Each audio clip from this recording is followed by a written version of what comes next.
Hey everybody, it's Catie Harris, owner and CEO of Nursepreneurs, and this is an episode of the Nursepreneurs podcast. Today we have Len Ward on with us from Comexis.com. Len, thanks so much for being here with us today. Thanks for having me, Catie.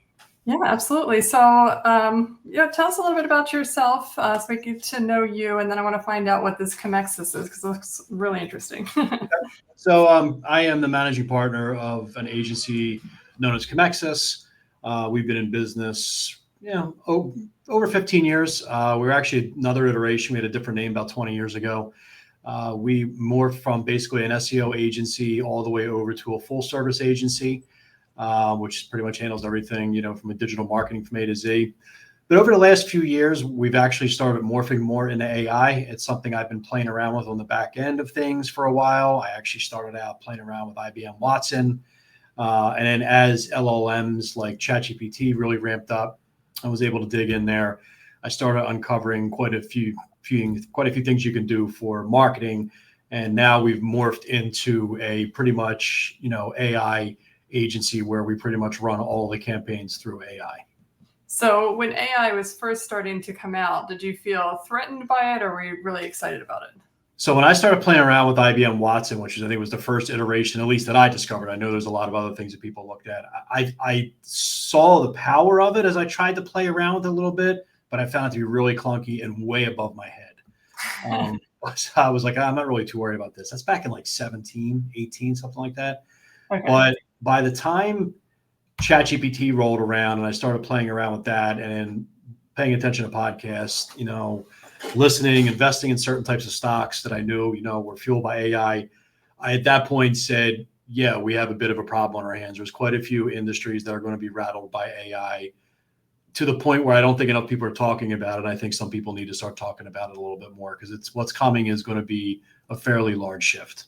Right. So how is it that you shifted into like taking your agency into that, and really engaging the AI piece to it? It was the part where we could start going in and training models.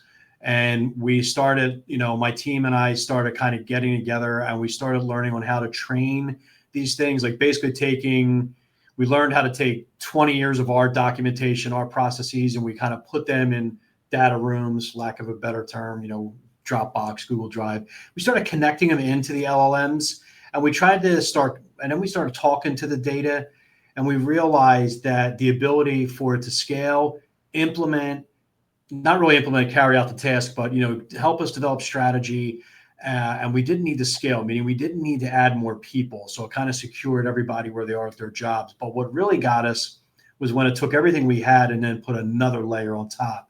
That's where it will go out to the wild and really could add on everything. Say, hey, your stuff looks good. We really like how you run your agency and run your strategy, but we would also do this and this on top. And that was the final aha moment. We were like, every single campaign has to run through this now. Yeah, yeah, that's great. And I would say, like for the majority of us, the ChatGPT is still novel and it's interesting and stuff, but it's clunky. So being able to empower your entire business with it is still kind of a foreign concept, I think, to a lot of people. And especially with website solutions. So, I mean, the process of putting all of your information into a data room, for lack of a better term, sounds incredibly daunting. Was that a lot of work? It is a lot of work, but you realize once you develop, you kind of get into a cadence, and we're still adding all the time. We're finding documents all over the place, some that are relevant, not relevant. You realize real quick that AI needs content, whatever content that may be, video, text, imagery, whatever it may be. That's the oil that really produces the results for AI.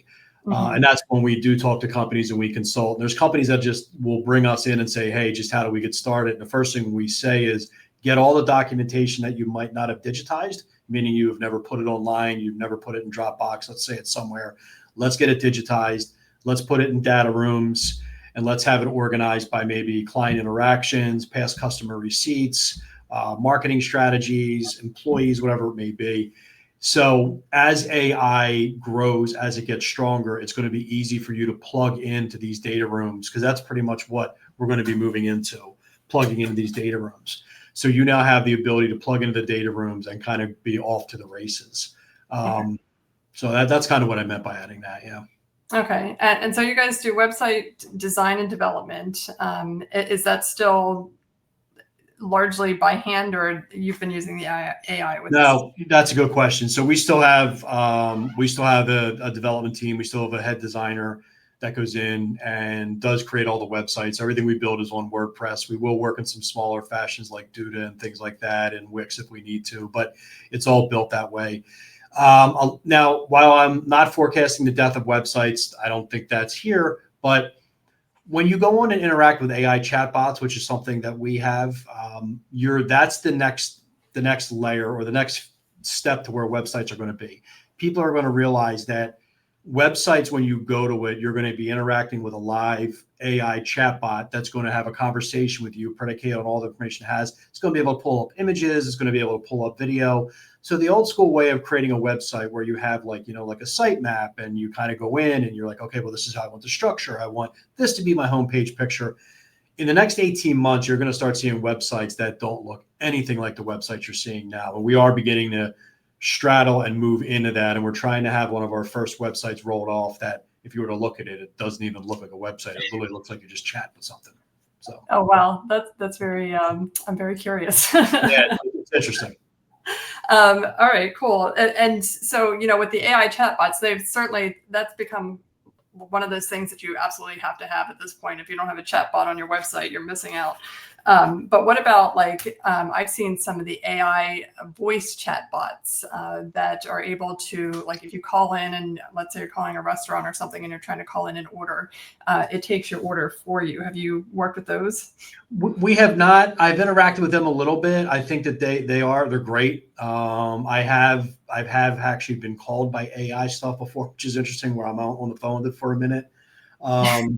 I do use your term. I do think they're a little clunky. I think that they're getting there. But what's interesting, if you have ChatGPT and if you have the app on your phone, if you have the paid version, you can interact with their voice. I don't know if you've done that or not yet. That's mind blowing. That is truly the future, and that is where the phone calls and all that are going. There's times when I am out in the morning, I kind of do like this, walk, run type thing for exercise in the morning, and I'll have most of my day lined up just by talking to the ChatGPT voice, and I'll say, create this email or do this or do that, or I need this strategy and so forth. And all of that is waiting on my desk when I get back, meaning I'll just open up my ChatGPT on my desktop and everything I voiced in a couple different rooms, it's all there ready to go. And I have an interaction with it. It's wild. That is crazy. I've read, people will say, and I've seen this post on Facebook. They're like, oh, ask ChatGPT, based on your interactions, what it thinks of you. And I'm like, this is just too weird. It's going to get real weird real soon. Yeah, it's only going to get weirder. All right. So tell me about AI for marketing. What does that mean? What does it encompass? So AI for marketing is kind of what we touched on a little bit. We build what's called a marketing brain GPT. Companies come to us. We help organize any type of marketing materials they may have. Again, analytic reports, current, past, all types of strategy they've used, anything that they've worked with on an agency or internal team, creative, videos, anything that goes into sales and marketing. We organize that into data rooms, Dropbox, Google Drive, or if they have another preferential way to go about it. And then what we do is we build a marketing brain GPT. We train the marketing brain GPT, which is ChatGPT. We train it on all of this data to become the absolute best employee and actually even a CMO for the company. So now it can go in, it can look at all your past data. It can look at every single thing you've done. It clearly knows your goals because we kind of build it and say we want XYZ leads, or our revenue want to be 2 million this year. And it knows where your goals, and it looks at everything you've done in the past. And then it looks at the entire industry, everything that's happened in the industry, potentially your competitors, and it helps develop an AI roadmap for marketing. And it will actually call out and say, these are the tasks I need done to get to the goal. We then take the task, we implement the tasks, and then we start tracking it. The speed at which it moves, the strategy at which it produces, so long as you're training it and so long as you have a trained eye on it. So I don't think an individual could just build one of these and say, hey, I'm going to be a great marketer. I think you have to train these things on the 20 years or whatever many years of marketing and make sure it understands, look, there's parameters. This is how you judge an ROI. Make sure everything's within a buyer's journey. So it's that expertise that you put within the custom GPT that makes the marketing brain GPT. And then when you kind of pull all of that together, that's where it really thrives. And we've seen a lot of very successful results in it so far. Yeah, I mean, I was going to say, like, a lot of chat GPT seems to be garbage in, garbage out too. Yeah. And I know when I first started playing with it, I would say, oh, just write me write a marketing plan, and you get, something really, really generic. And it's like, well, how is this useful? But, so you're talking about training. So let's say you have a new business or a startup business. How would they go about training ChatGPT without having all the resources that you have or the knowledge? Well, I think, so there's a couple ways to go about it. One, I would definitely be educated and learn how to build a custom GPT, even if you're just trying to build it on very easily. It actually will help you build a custom GPT. So you can go in and start having a dialogue. There's a whole back end. It's not the front end. You have to open up a back end. So ChatGPT will help you create a custom ChatGPT? Yes. If you go in, it'll say create a GPT on the upper right-hand side. I think you might have to have the pro version for that. And if you go in, you can start interacting with it. So let's just use an example. We can talk about a restaurant if you want to. You can go into a restaurant, and if they're just about to open up, you can upload your menus. You can upload bios of the chef. You can upload, maybe things about, let's say you're in Haddonfield or Philadelphia, upload things about the town. Really train it to understand, like, okay, this is the type of food. This is where we're located. Maybe a calendar of events, like this is the type of events that are happening in the area. So you're really training it to actually think it's an employee of the restaurant and it's the marketing employee. So whatever you have, initially, you can go in there and you can train it. And then you can come in and say, hey, can you build me like a marketing campaign based upon the events that are happening in Philadelphia? We want to try to draw in some more foot traffic.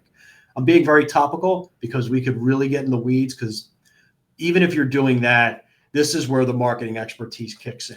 Mm-hmm. This is where it's like, okay, that's a great generic thing. Like, okay, you advertise on Facebook, but you need to start diving deeper and training it or asking it like, hey, is there anything besides Facebook I should be looking at? And it may come in and say, yeah, you want to actually do a TikTok live. And this is probably the best time to do a TikTok live. Like, so there's other ways in which you can get away from just a vanilla marketing campaign.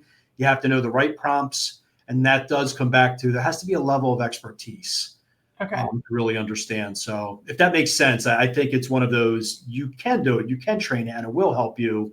But maybe hiring a marketer or just kind of retaining a consultant a little bit just to kind of get you started might be the best way to start it. So now, is this something that you do as well? And do you do it for small businesses, or are you just going after? Well, yeah, that's a simple consulting. So we would do a consulting. We would come in and our team would do a quick setup. We would help train it. And then we would kind of stay around for a couple months just to make sure it's training and it looks good. And at that point, we can then hand it off to you. It's kind of like, it's kind of one of those turnkey solutions. And then we're always available if you're like, hey, this thing's kind of sputtering out. It's not giving me what I want. We can jump back in and help out. Right. Okay. So if somebody's just starting a new business, and a lot of my nurses, they have IV hydration business, med spa, and so these med spas have like 60,000 services, and you try and throw all that on a website. It's so like overwhelming. So I imagine that this would be a really great play to create a custom chat GPT for like, especially med spa.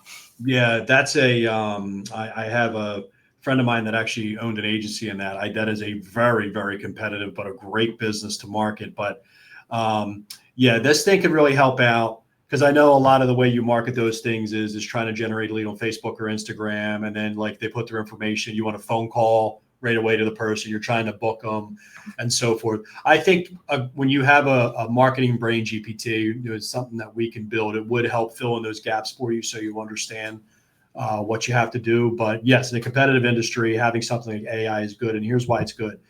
You're not thinking about it too much. You can make instant decisions right away, because in an industry like that, dragging your feet or thinking about it, you're gonna lose leads. Yeah, absolutely. And then, that's where I've seen some of the AI voice come in, because, you get these leads and then, you're busy, especially if you're a solo practitioner and you're trying to see patients and trying to bring in patients and you can't answer the phone, and those leads disappear so fast. It's crazy. Yeah, that's where I think AI chatbots will work really well. So if they're trained on all of the services you provide, I know pricing is a little different, but if you are out there to give pricing, if it has access to the calendar, pricing, all the services, before and after medical care you have to think about when these procedures are done, and and maybe like last minute appointments or specials you're running. So long as it has all that, you got to think about how people really interact anymore with texting. Yeah, they put on, like my age, I'm still going to call you, but drop down 5-10 years. If they could just go on their phone, and text this entire information and book everything just via like an AI chatbot, Mm-hmm. my recommendation for nurses opening up a business is that would be probably the absolute first thing I'd get on my website is an AI chatbot and learn how to train that. Yeah, absolutely. So what do you think are the specific trends or technologies that, aside from, the AI chatbot, that we should be looking out for that's coming in the next 5+ years? So I think the number one, so I think you have to look, there's a couple different, maybe there's a couple answers on that. Number one, I think the thing you want to pay attention to is that we're shifting away from a search and retrieve marketing world to a solve my problem marketing world. So the days of, hey, I want to create all this content so I rank on Google is rapidly eroding. Oh, good. So painful. Yeah, it is. So think about how you're asking Alexa a question or Siri a question, or how even you're asking ChatGPT a question. You want an answer immediately, and you want to know exactly where to go. So when you're thinking about marketing, as much as you want to think about traditional digital marketing, that's fine. But you need to start saying, hey, in the next 18 months or 2 years, 40% of my budget may be going towards problem solving. So as a nurse is going to open up a med spa or something along those lines, you want to think about, here's the problem that, Jenny has, what is her problem and what are the products we have that solve her problem? Maybe, she wants a little more confidence, or maybe she wants to look a little younger, whatever it may be. And like, what can we do to solve those problems? Because that's the type of things that they're going to be potentially asking, although I know some will be, traditional Google and search those results. So really keep that in mind with marketing. That's a massive shift under the ground where everything that we've done for the last 20 years is going to be upended because people want a solution now. The next thing you want to be aware of that thing's going to happen, and you're saying 5 years, I think it's going to be a lot less than that, is marketing isn't going to be between company and people. Marketing, with what I just said to you, is going to be between agent to agent.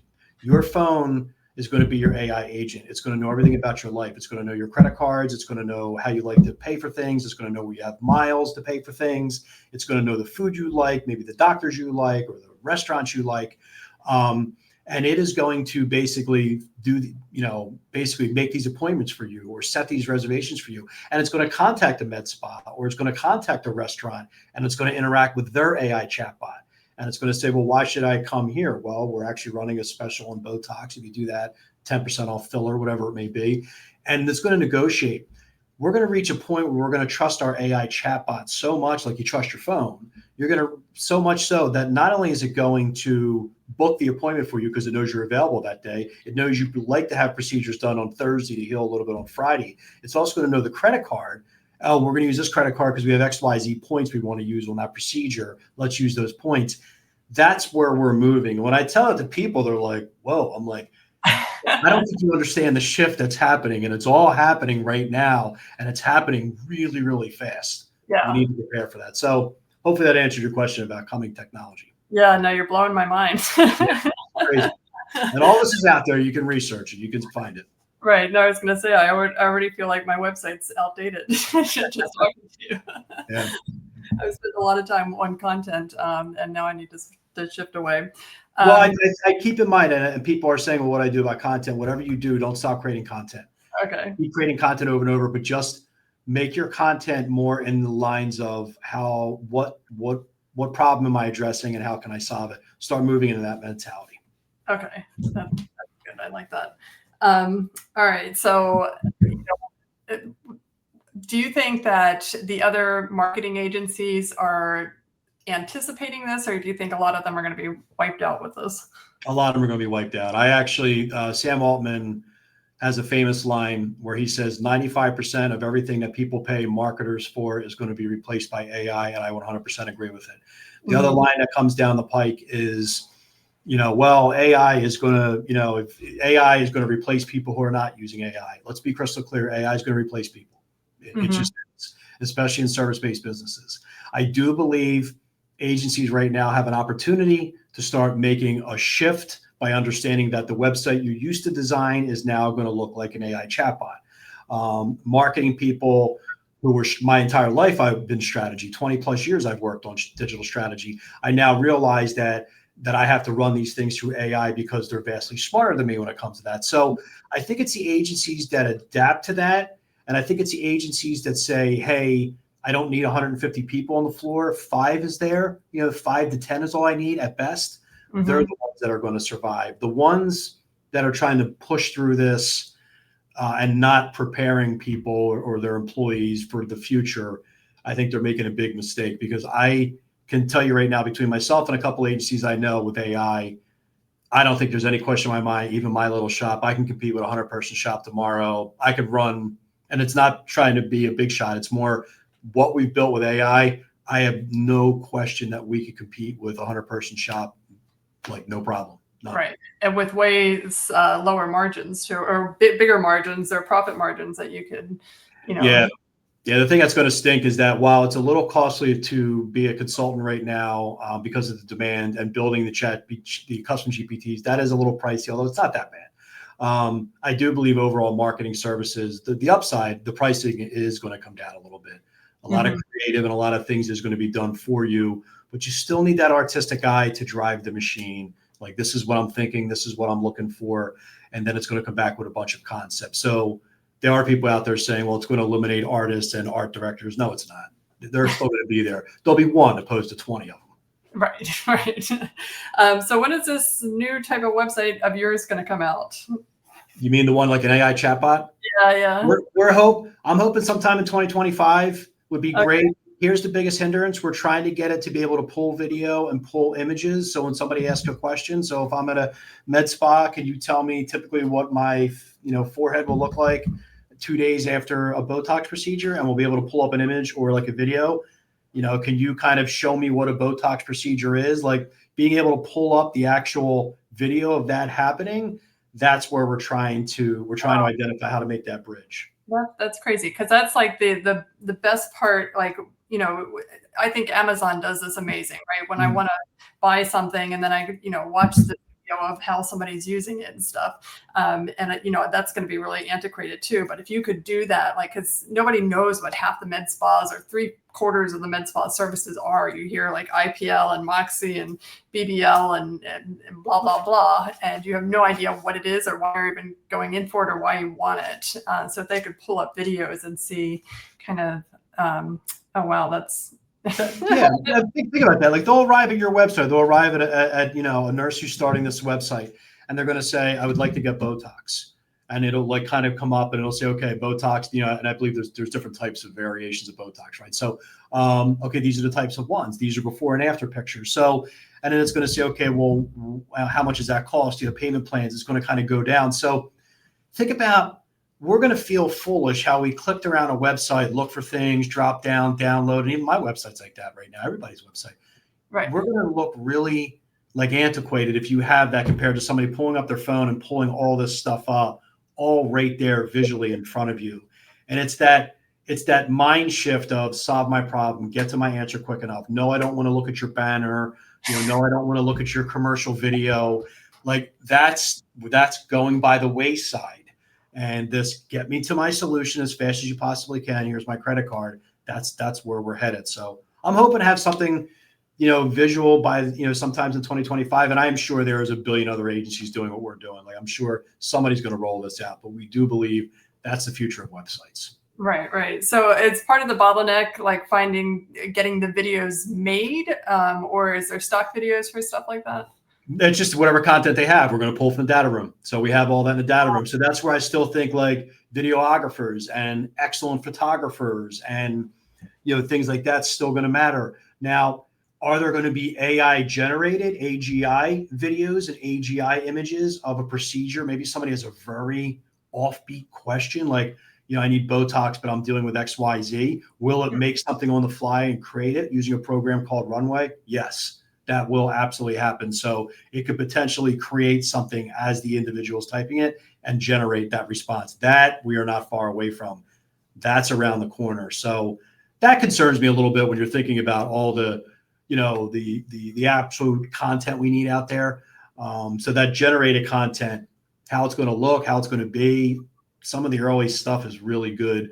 Is it going to be smart enough to be able to create that stuff on the fly? They're claiming yes. Wow. That's interesting, right? Yeah, it's really interesting. There's big changes coming, and it's very, I find change like that exciting. I know a lot of people are quite threatened by it, but yeah, I mean, it sounds like the future of marketing is more kind of a systems organization, like movement, more so than I guess what we're doing now. Because I mean, that's always been my biggest problem, is trying to organize everything that I have and allowing it to be easily retrieved by the end user who comes to the website. Because it's like, how do you like organize all this stuff? And it sounds like that won't be a problem. Yeah, no, I think you actually haven't heard anybody say that. You are right. I think marketing is moving into a systems process type industry. And I think where we're going to be valuable is going to go beyond marketing and advertising. I believe we're the very first industry that's truly getting hit by AI. We're living it. We're seeing it right now. And I believe we're going to be able to train other industries and teach them and say, this is our experience. This is what happened. And I think marketers are going to have a different career, maybe long when I'm done my career. They're going to have another career and say, hey, look, this is what happened and this is what we did. Because, I think AI is going to definitely revolutionize a lot, but I do think will be some industries that lag, that don't really have to worry about it at this second. And I think that's where marketers are going to find a second life, which I think is great. Oh, that's great. Len, this has been mind-blowing to say the least. I'm really excited to see. I'm going to follow you and make sure I get to see this website when it comes out, because I'm really, really curious. And yeah, I might even call you to do my website once that comes out. Perfect. Sounds good.